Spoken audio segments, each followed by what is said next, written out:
Hello children, आज हम हिंदी व्याकरण में भाषा के बारे में पढ़ेंगे। जो कि भाषा तो पहले पढ़ चुके हैं कि भाषा क्या है ना। और भाषा कितने प्रकार की होती है। भाषा दो रूप होते हैं या दो प्रकार की होती है, मौखिक और लिखित। अब हम इसी भाषा में आगे पढ़ेंगे बेटा भाषा और लिपि। लिपि क्या होती है, ठीक है। अब हम ये देखेंगे। जैसा कि अभी हमने देखा, भाषा कितने प्रकार की होती है, मौखिक और लिखित। यानी हम भाषा को अभिव्यक्त कितने रूप में कर सकते हैं, मौखिक और लिखित। मौखिक भाषा को लिखित रूप प्रदान करने के लिए कुछ क्या होते हैं बेटा, हम चिन्हों का प्रयोग करते हैं, है ना। कुछ चिन्ह जो है वो निश्चित किए गए हैं कि भाई ये चिन्ह है। इन्हीं चिन्हों की जो व्यवस्था होती है उसको हम लिपि कहते हैं। लिपि की परिभाषा क्या हुई बेटा, मौखिक ध्वनियों को अंकित करने के लिए, लिखने के लिए निश्चित किए गए चिन्हों को हम लिपि कहते हैं। परिभाषा क्या हुई बेटा, मौखिक ध्वनियों को अंकित, मौखिक ध्वनियों को अंकित करने के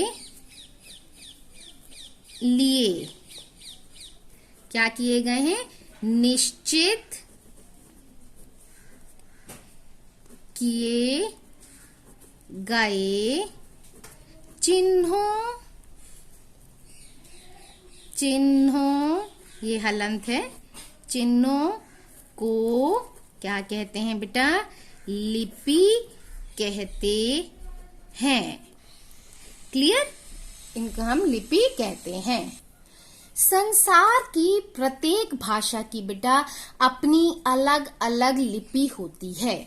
जैसे हिंदी, संस्कृत और मराठी, ठीक है। ये जो भाषा है ये किस लिपि में लिखी जाती हैं बेटा, उस लिपि को हम कहते हैं देवनागरी लिपि, ठीक है। और जैसे अरबी, फारसी, उर्दू, ये जो होती हैं इनकी लिपि को क्या कहते हैं, फारसी, ठीक है। किस किस को, अरबी और कौन सी होती है, फारसी, उर्दू, ठीक है। ये उर्दू जो भाषा होती है इसकी लिपि को हम क्या कहते हैं, फारसी। जो पंजाबी भाषा होती है, पंजाबी, ये जो भाषा होती है इसकी लिपि को हम क्या कहते हैं, गुरुमुखी।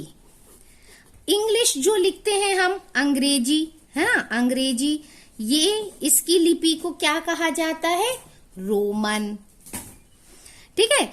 इस तरह से ये जो लिपियां होती हैं कहलाती हैं। हिंदी, संस्कृत, मराठी और भी जो होती हैं, मैंने यहाँ एग्जाम्पल्स दिए हैं कुछ। तो ये देवनागरी, फारसी, गुरुमुखी, रोमन। अच्छा, जो ये देवनागरी लिपि है, गुरुमुखी लिपि है, रोमन लिपि है, ये तीनों लिपियां बेटा कैसे लिखी जाती हैं, बाईं तरफ से दाईं ओर, ठीक है, यानी लेफ्ट टू राइट। लेकिन सिर्फ एक ये फारसी जो है, ये लिपि जो है कैसे लिखी जाती है, ये दाईं से बाईं तरफ, क्योंकि हमारा ये राइट हैंड है ना, राइट हैंड से लेफ्ट हैंड की तरफ लिखी जाती है, ठीक है। इस तरह से हमने क्या देखा, भाषा और लिपि। अब भाषा, उपभाषा, बोली, ये क्या होते हैं इसको भी हम समझ लेते हैं इसके साथ ही।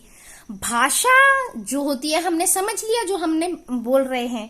अब भाषा का जो क्षेत्रीय रूप होता है, यानी जो लोकल है ना, वो जो रूप होता है, जैसे देवनागरी, हिंदी, ये चीज क्या होगी, जैसे राष्ट्र के सभी लोग बोलना, पढ़ना, लिखना सब जानते हैं। लेकिन जो क्षेत्रीय रूप में हर जगह की अपनी अपनी भाषा होती है, कहीं ब्रज भाषा बोली जाती है, कहीं इस तरह से, है ना। तो ये जो होती है ये कहलाती है बोली। इनको क्या कहते हैं हम? बोली। अब बोली क्या कहलाती है बेटा? भाषा का क्षेत्रीय रूप। ये क्या कहलाता है? बोली कहलाती है। बोली कहलाता है। ठीक है। भाषा क्या हो गया? भाषा का क्षेत्र विस्तृत होता है। ठीक है। भाषा जो होती है वो हमें लिखित रूप में भी मिल जाती है। लिखित रूप में कैसे? न्यूज़पेपर है ना, बुक्स हैं, ये तो इन सब में हमको मिल जाएगी क्या? ये भाषा। लेकिन बोली जो होती है वो स्थानीय होती है, क्षेत्रीय होती है, लोकल होता है, उसका लिमिटेड एरिया होता है। ठीक है। तो एक भाषा के क्षेत्र में क्या हो सकता है? अनेक बोलियां हो सकती हैं। बोली केवल बोली जाती है, लिखी नहीं जाती, उसमें साहित्य रचना नहीं होती, है ना। कभी कभी इसमें कुछ छोटे मोटे रचना हुए हैं, ऐसी बात नहीं है, लेकिन तब वह बोली क्या थी? वो बन जाती है उपभाषा। ठीक है। मतलब भाषा भी नहीं और बोली भी नहीं, वो बन जाती है उपभाषा। कब बन जाती है? जब जो बोली है उसमें कुछ साहित्य रचना हो जाती है, साहित्य रचना होने लगती है, तब वो बोली जो है उपभाषा बन जाती है। जैसे ब्रज, पहले जो कवि हुए हैं, है ना, कौन कौन से? कबीर, इन्होंने ब्रज भाषा में, ठीक है, ब्रज भाषा की बोलियों में सूरदास जी हैं, उन्होंने कृष्ण जी का वर्णन किया है। तो इन लोगों ने किस भाषा का यूज किया, किस बोली का प्रयोग किया है? ब्रज भाषा का। तो ब्रज की बोली जो है वो क्या हो गई? उसमें रचनाएं बन गई, तो ये उपभाषा कहलाने लगी। अवधी भाषा में भी जैसे रामचरितमानस सूरदास जी ने, तुलसीदास जी ने लिखी है। तो तुलसीदास जी ने ये किस भाषा में लिखी है? अवधी भाषा में लिखी है ना। जैसे अब देखिए, सूरदास ने ब्रज में सूर सागर की रचना की, तुलसीदास जी ने अवधी में रामचरितमानस की रचना की। अब इसमें ये दोनों क्या है? बोलियां हैं। तो ये जो बोलियां हैं वो उपभाषाएं बन गई और अब भाषा कहलाती हैं। ठीक है। इस तरह से हमने देखा भाषा, बोली, उपभाषा।